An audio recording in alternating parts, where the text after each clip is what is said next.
In the past 21 years of my life, probably the most important piece of advice that I've ever gotten that's helped me succeed the most in my life is to follow the middle path. Now, at the time, I was a kid when I got this piece of advice, so I really had no idea what to make with this advice, right? What to do with it.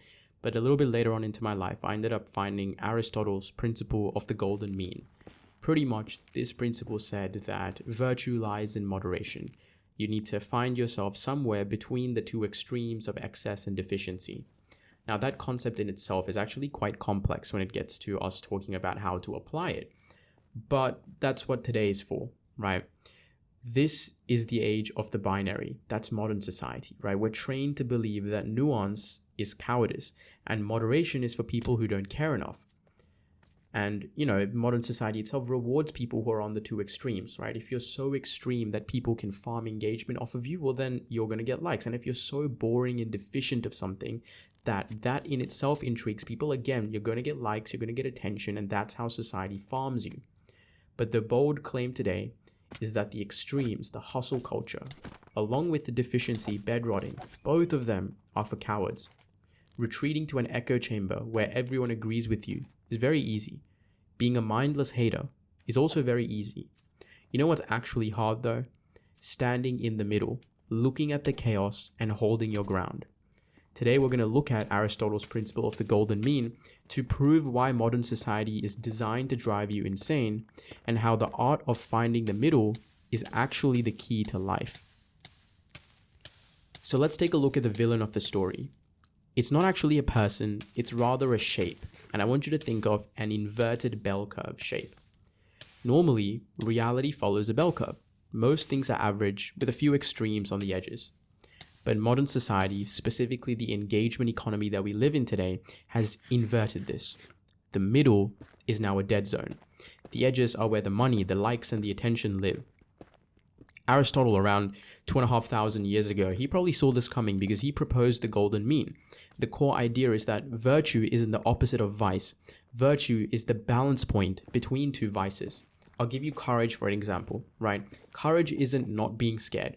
It's the mean, the golden mean, the middle path, the moderate path between cowardice, which is deficiency of courage, and recklessness, which is an excess of courage. We need to have just the right amount, the mean. Same thing with wit, right? Wit is the mean between boorishness, having no humor, and buffoonery, trying too hard to be funny. Now, let's be fair, right? When I say moderation, I don't mean centrism. You don't have to be just average. Also, don't take it the wrong way, right? If one guy wants to kill a lot of puppies and another guy wants to save puppies, the middle path isn't to kill some puppies, right? That's stupid. I'm talking about psychological moderation, the ability to regulate your own reactions to a world that is constantly screaming at you to freak out because it's the only way that they can farm you. So let's break down this binary trap, right? It's ruining your opinion, your lifestyle, and your identity. Let's break it down and figure out how to fix it. First, let's start with the opinion economy. Let's start with how we talk to each other. The internet has convinced us that every opinion pretty much needs to be a declaration of war or a submission. We've forgotten that it's possible to dislike something and also like it at the same time. We've forgotten that it's possible to dislike something without wanting it to be destroyed. We've forgotten that it's possible to have an opinion without expecting to enforce it on someone else. Imagine you go to a restaurant, right, and the waiter brings you out some soup. It's a little cold. The deficient reaction would be to do nothing, become a doormat and eat the cold soup and resent the waiter deep down inside for the next, I don't know how many years. The excess reaction is to film the waiter, to scream at him, to call him, to call out for the social injustice that's happened and put it on TikTok. Aristotle would call the golden mean righteous indignation. It's the ability to be angry at the right things and in the right amount. Sending back the soup and complaining is probably perfectly fine, but trying to ruin the waiter's life because you are mildly inconvenienced, that is one of these vices. Let's take a look at Twitter, right? A nuanced tweet would go something like this. I think policy X has good intentions, but might have some unforeseen consequences here and there. That would probably get only like 12 likes and 0 retweets. An extreme tweet, something like, anyone who supports policy X and any of the politicians who supported policy X are monsters who deserve to be in prison for the rest of their lives. That's probably going to get a lot more likes and a lot more retweets. The system charges a tax and puts up tariffs on nuance. If you want attention, you must pay the price of your sanity. The golden mean requires you to accept being less viral in exchange for being more correct. If your opinion fits on a bumper sticker, you probably haven't thought about it enough. This binary trap doesn't just control what you think, it controls what you consume. And this is where your wallet starts to bleed. So let's take a look at the lifestyle pendulum.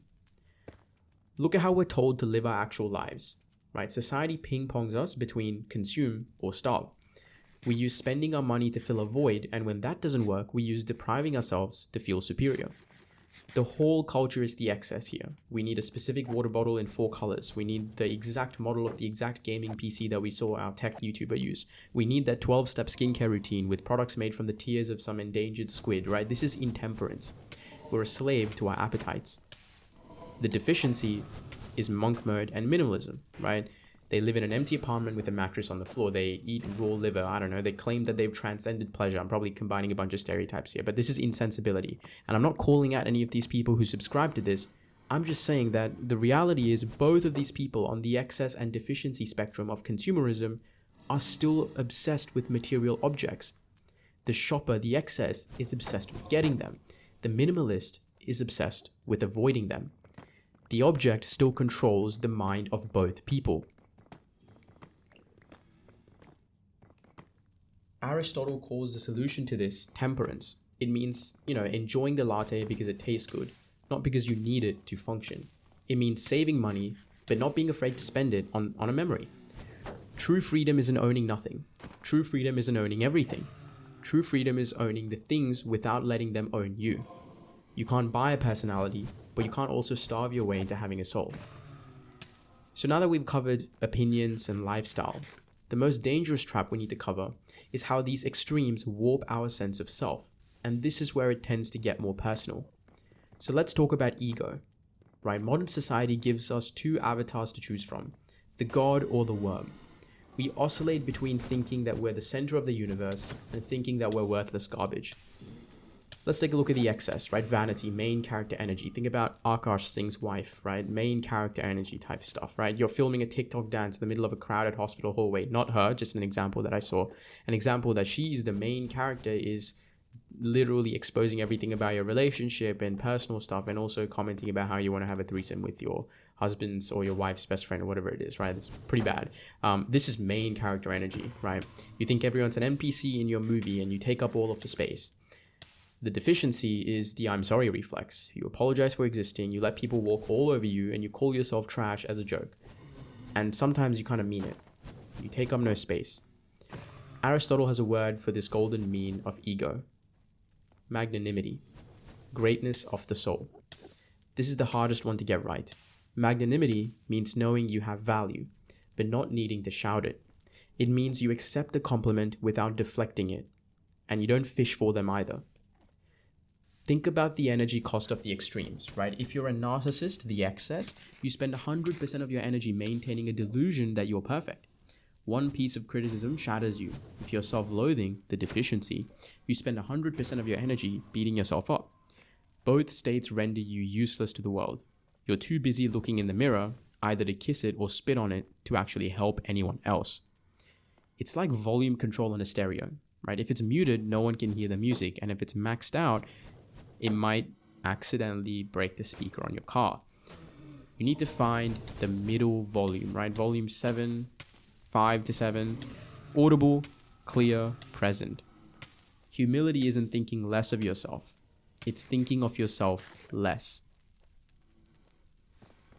So here's the truth about the golden mean, right? It's not sexy, it doesn't make for viral tweets, it doesn't get you a cult following, but is the only way to survive a society that benefits from your instability. When you are an extreme, you are predictable. And when you are predictable, you can be sold to, voted for, and controlled. When you're moderate, that's when you're capable of nuance. That is where true power lies. Temperance, stability. You become ungovernable. So here's my challenge. Next time you feel the pull of the extreme, whether it's the urge to leave a hate comment or the urge to buy something to fix your sadness, pause. Ask yourself, where is the middle, and then go there, even if it feels boring. If you want to support this channel, by the way, moderately, of course, hit the like button. Or don't, I'll survive either way. That's the point, right? And if you want to know why it's so hard to focus on stuff in today's society, watch this video about how the attention economy broke your brain. I'll see you guys there.